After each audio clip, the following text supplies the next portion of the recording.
Assalamualaikum teman-teman, perkenalkan nama saya Lisa Kencana Putri. Saya mahasiswi akuntansi dari Universitas Mercubuana. Saya akan menjelaskan sedikit tentang pendapatan PSAK 23, silakan disimak.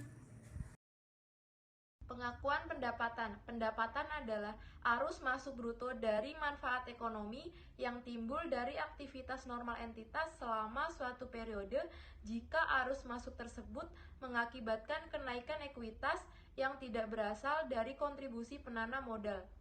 Prinsip pengakuan pendapatan terbagi menjadi dua. Yang pertama, ketika mungkin bahwa manfaat ekonomi akan mengalir ke entitas. Yang kedua, ketika manfaat dapat diukur dengan andal. Klasifikasi pengakuan pendapatan berdasarkan sifat transaksi, tipe transaksi, deskripsi, dan pengakuan pendapatan. 1. Penjualan dari persediaan atau bisa diartikan pendapatan dari penjualan diakui pada saat tanggal penjualan atau pengiriman. 2. Pemberian jasa atau pendapatan dari jasa diakui pada saat jasa telah dilakukan dan dapat ditagih. 3. Perizinan penggunaan aset atau pendapatan dari bunga, sewa, dan royalti diakui seiring waktu atau saat aset digunakan. 4. Penjualan aset selain dari persediaan atau keuntungan atau kerugian pelepasan aset diakui tanggal penjualan atau pertukaran. Pengakuan lebih awal dapat digunakan jika terdapat keyakinan tinggi mengenai jumlah yang dapat diterima.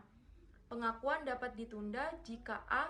Tingkat ketidakpastian mengenai jumlah pendapatan atau biaya yang dikeluarkan tinggi, atau B. Penjualan tidak mempresentasikan penyelesaian substansial dari proses pendapatan. Pengukuran pendapatan penjualan. Penjualan harus diukur pada nilai wajar atas imbalan yang diterima atau dapat diterima. A. Dikurangi jumlah diskon dagang dan rabat volume yang diperbolehkan oleh entitas. B. Jika pembayaran ditangguhkan, maka nilai wajar imbalan ditentukan dengan pendiskontoan seluruh penerimaan di masa depan dengan menggunakan tingkat bunga tersirat. Pendapatan dari penjualan barang diakui jika seluruh kondisi berikut dipenuhi. A. Entitas telah memindahkan resiko dan manfaat kepemilikan barang secara signifikan kepada pembeli.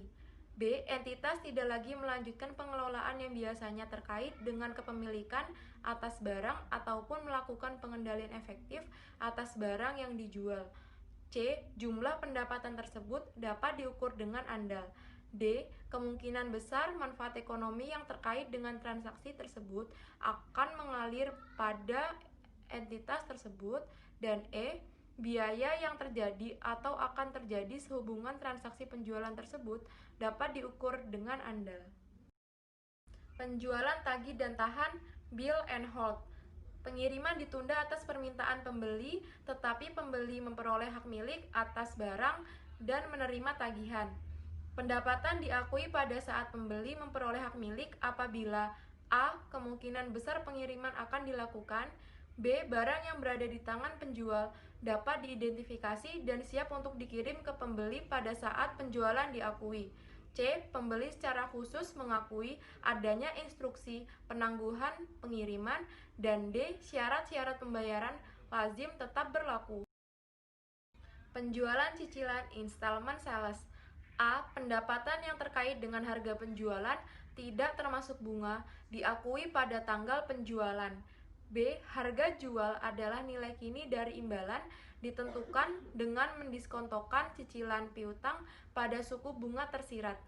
C. Elemen bunga diakui sebagai pendapatan ketika telah menjadi haknya dengan menggunakan metode suku bunga efektif. Penjualan konsinyasi. 1. Penjualan konsinyasi. Penerima atau pembeli berjanji untuk menjual barang atas nama pengirim atau penjual. 2. Pendapatan diakui oleh pengirim saat barang telah dijual oleh penerima kepada pihak ketiga. 3. Penerima tidak mencatat barang yang akan dijual sebagai asetnya. 4.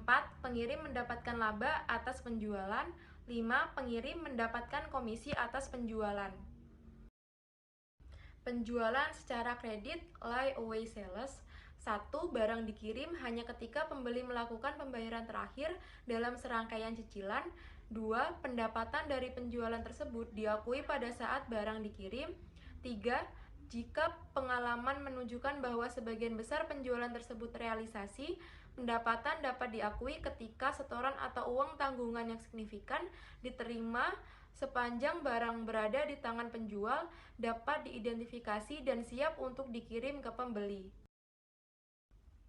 Penjualan dengan hak opsi. 1.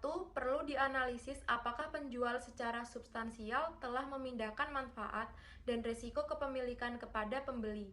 2. Jika penjual masih memiliki risiko dan manfaat kepemilikan, meskipun hak milik telah dipindahkan, maka transaksi tersebut merupakan perjanjian pendanaan dan tidak menimbulkan pendapatan.